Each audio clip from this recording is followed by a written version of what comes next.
All right, good morning, Mr. Frank. Good morning. Could you introduce yourself, sir? Tell us your name and DOC number. My name is Adam Frank Jr., 213548. All right, and I've seen you before. I was on a panel when you had a hearing, so this is not your first parole hearing, right? No, ma'am. Okay. Yes, ma'am. So let me read some identifying information, just to read it into the record. So you, Mr. Frank, are classified as a fourth felony offender. You're currently serving a 65-year sentence. You were sentenced in St. Landry Parish in February 2005 for one count of armed robbery. Is that Yes, correct? ma'am. And Yes, you ma'am. have parole eligibility date, which was January 30th, 2025, and you have a good time date in 2059. Is that information correct? Yes, ma'am. So neither one of my panel members today were on the panel when we saw you back in August of 2023. So we have a little different format now.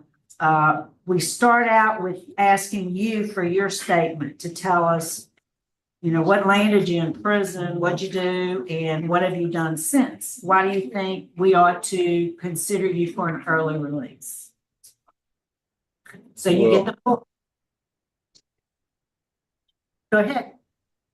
Well, first off, it was bad decision making with the circle of friends that I had. And I got caught up because of a situation where the victim testified at my trial that it wasn't me. She didn't see me. She said she never met me before. And I was convicted on a co-defendant statement. But since I've been incarcerated, I started off with a rough start, but the last, I think, 8 to 9 years, I've been write-up free, trustee status. I received all the requirements that were needed for the board. And at the last hearing, it was some sort of description with my educational background, which was updated recently with the transcript. And the courses that were required, thanking for a change, the 100 hours, all that has been updated too as well. And really, I just been staying out of trouble, just trying to make it out and get back home. All right. And, So I did note that there was some mention of lack of programs, I think, at your last hearing. And so you're saying that even at that hearing, you had already completed those programs? no, ma'am. I was in the process of taking the programs. Okay. So I forget, you had one program on your transcript at that time. I think it was Cage Your Rage. Yes, Anger. ma'am. Anger And management. since then, what I show, since that hearing, when it was mentioned to you needed more programs, you've done victim awareness, thinking for change, and the 100 hours pre-release program. Yes, ma'am. Did you complete the victim awareness program? Ma'am, they told me What? they told me I couldn't take it because of the statement that was given at the last hearing with the victim testifying that it wasn't me at the trial.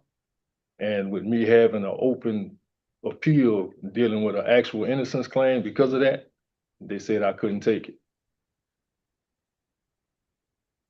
Is that appeal still pending? Yes, ma'am. I see that you removed from victim awareness for excess absences. That's what they have done. That's awesome. No, that's not true, sir. Okay. The day of my hearing was the first day of the class. And after the hearing was over with, they told me when I got back to the camp, they told me they couldn't take me into class because of that. All right. So you still maintain that you're innocent of the crime? Yes, ma'am. Because I've noticed that, and I remember that, but when I dug through the file, and it's pretty extensive, there was a statement you made in January of 2003 that indicates your involvement in the crime. No. All right. the statement that was given is that I picked the guy up after he had called for a ride, and I went and picked him up. But the victim said it wasn't me. It was two perpetrators that robbed her, and she identified both of them at trial. And she said that So let me tell you, Mr. Frank, we're not here today to determine your guilt or innocence. We accept what happened in court, and then that's between you and the system. I understand that. We're here to talk about you and are you prepared for release, and are you a public safety risk? So as I mentioned, you were a fourth felony offender, and I want to go over for the record and those who are watching. Your first offense was 1989, 2 counts of simple burglary. You received an 8-year sentence. You were placed 5 years probation, and you absconded. You know, they couldn't find you, so you were revoked in 1999, I believe. In 1991, you had a conviction for simple burglary of an inhabited dwelling, and you received a 6-year sentence. There was another 1999 offense, simple escape. I believe that was in Monroe. You received a 2 years hard labor sentence running consecutive to the others. And then, of course, we're here today for an event or an offense that happened in 2001. And you were still on supervision at that time. Is that right? You were still had to report to a parole officer and all that? Yes, ma'am. So as I'm sure was mentioned to you at the last hearing, there's opposition to early release for you from the law enforcement community, from the district attorney's office, from the DA's office bases it on your crimes of violence and the escape. You need to be aware that hadn't changed. That's still there. So what's your job there? What do you do there at Angola? Well, I've been placed inside due to the fact my sister was supposed to be brought up here for execution, but they had me on a walk in the main prison, helping out the trustees, painting the main prison and taking care of things in the grounds and stuff like that. But That's what that's your current job? yes, ma'am. But I'm still assigned to Camp J Lakefront, which they got them doing other things, but I can't go out the gate right now. So That's a whole different project up there. So what classes are you enrolled in now? Any? no, ma'am. You know, is there any other class that you think you might benefit from? Yeah, but it's an extensive backlog list, and getting on the list, waiting is the problem. Yeah, So are you on a list? Well, they told me they were going to put me in the Morbis program, but I never heard back from them. Which program is that? It was a Morbis program that they had, which helped the IPC3 classes and stuff like that. But I never heard back from them. That's digital literacy. Oh, okay. I was trying to figure that out. Thank you. All right. And as I review your record, you have a residence plan. Yes, ma'am. How long have you been in jail on this charge? 23 years. Okay. I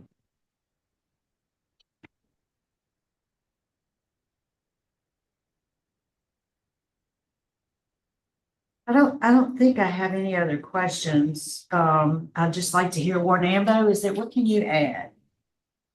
I can add that, he was moved from his assignment minimum B due to a special project that was getting ready to be carried out at Camp J, so he was moved inside the gate. Also, the programs that he completed were T4C in 2023 and 100-hour pre-release that was recommended to him with victim awareness. Victim awareness is a class that you have to admit that you commit the crime. Same as sitting here, if you deny that you did the crime, then they figure that you shouldn't be in victim awareness. But it also states that he had excessive absence too. So let me ask you this, is because of his previous crimes, would he qualify for victim awareness based on his prior criminal history and convictions? Yes, ma'am. Curious. All right, I'm going to defer to my colleagues. Any questions? No question. Make a motion for executive session. To discuss. Second. We have a motion and a second to discuss confidential matters. Is there any objection? No. All right, no need to call the roll. Mr. Frank, we're going to be in executive session for a moment to discuss confidential matters. Stand by. We'll be right back.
Okay, it is, I move that we go back into regular session.